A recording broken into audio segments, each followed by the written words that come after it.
Hi, welcome to YoYo TV.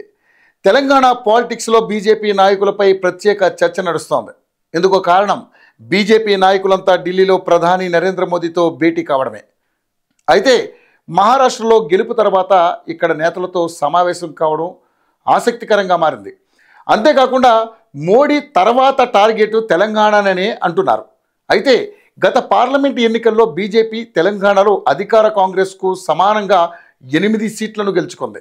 దీంతో తమకు ఇక్కడ అధికారంలోకి వచ్చే ఛాన్స్ ఉందని బీజేపీ భావిస్తోంది. దీంతో ఇక్కడ మరింత దూకుడుగా వెళ్లాలని పార్టీ నేతలకు మోదీ సూచించినట్లుగా తెలుస్తోంది. ప్రజా సమస్యలపై ఫోకస్ పెట్టాలని ఆయన దిశానిర్దేశం చేసినట్లుగా సమాచారం. ఎన్నికల సమయంలో కాంగ్రెస్ ఇచ్చిన హామీల అమలుకు పోరాడాలని, అదే సమయంలో బీఆర్ఎస్ను సైతం టార్గెట్ చేయాలని చెప్పినట్లుగా పార్టీ వర్గాల్లో చర్చ నడుస్తోంది. తద్వారా రాష్ట్రంలో బీజేపీ బలం పెంచేలా పనిచేయాలని మోదీ చెప్పినట్లు తెలుస్తోంది. అయితే ఈ భేటీలో భాగంగా ఉమ్మడి ఆదిలాబాద్ జిల్లా ఎమ్మెల్యేలు పీఎం మోడీని ప్రత్యేకంగా కలిశారు.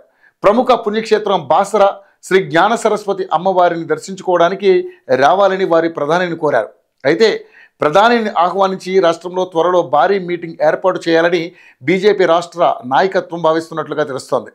గత అసెంబ్లీ ఎన్నికల్లో బీజేపీ ఉమ్మడి ఆదిలాబాద్ జిల్లాలో 4 అసెంబ్లీ సీట్లను గెలుచుకుంది. ఆదిలాబాద్ ఎంపీ సీటులో సైతం సత్తా చాటింది.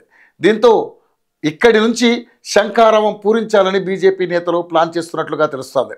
స్థానిక ఎన్నికలకు ముందే ప్రధానితో మీటింగ్ నిర్వహిస్తే శ్రేణిలో జోష్ వస్తుందని నేతలు భావిస్తున్నారు. అన్నీ అనుకున్నట్లు జరిగితే డిసెంబర్ చివరిలో ఆదిలాబాద్లో మోదీ మీటింగ్ ఉండే అవకాశం ఉందని తెలంగాణ బీజేపీ వర్గాల్లో చర్చ నడుస్తోంది. నిన్న తెలంగాణ బీజేపీ ఎంపీలు ఎమ్మెల్యేలతో జరిగిన భేటీపై మోదీ తెలుగులో ట్వీట్ చేశారు. తెలంగాణ బీజేపీ శాసనసభ్యులతో ఎంపీలతో చాలా మంచి సమావేశం జరిగిందన్నారు. రాష్ట్రంలో తమ పార్టీ ఉనికి వేగంగా విస్తరిస్తోందన్నారు. తెలంగాణ ప్రజలు ఇప్పటికే కాంగ్రెస్తో విసిగిపోయారన్నారు. అంతేకాక బీఆర్ఎస్ దుష్టపాలన వల్ల కలిగిన భయంకరమైన జ్ఞాపకాలతో ఉన్నారన్నారు. ఈ నేపథ్యంలో ఎంతో ఆశతో బీజేపీ వైపు ప్రజలు చూస్తారన్నారు.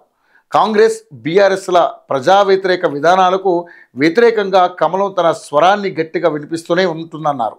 బీజేపీ కార్యకర్తలు తమ అభివృద్ధి ఎజెండాను వివరిస్తూనే ఉంటారన్నారు. ఇవన్నీ చూస్తుంటే తెలంగాణలో బీజేపీని అధికారంలోకి తీసుకురావడాన్ని ప్రధాని మోదీ సీరియస్గా తీసుకున్నారని అర్థమవుతుంది.